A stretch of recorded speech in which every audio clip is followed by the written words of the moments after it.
ಕನ್ನಡ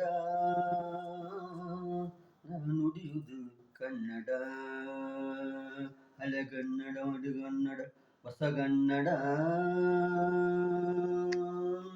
ಈ ನಾವು ಮಾತನಾಡೋದು ಹೊಸಗನ್ನಡ, ಹಳೆಗನ್ನಡ ಹಿಂದಿನ ಹಿರಿಯರು ಬರದಿಟ್ಟದ್ದು. ಕಾವೇರಿ ನಡೆ ಹರಿದಿದ್ದು ಕನ್ನಡ,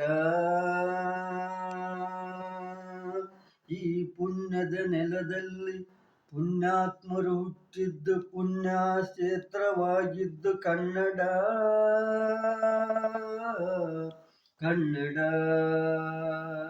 ನಾವು ಹುಟ್ಟಿದ್ದು ನೆಲವೆಲ್ಲ ಕನ್ನಡ, ಪುಣ್ಯಕ್ಷೇತ್ರವಿರುವುದು ಕನ್ನಡ, ಲಿಂಗ ಪೂಜೆ ಮಾಡಿದ್ದು ಕನ್ನಡ. ಈ ಕನ್ನಡ ಭಾಷೆ ಚಂದ.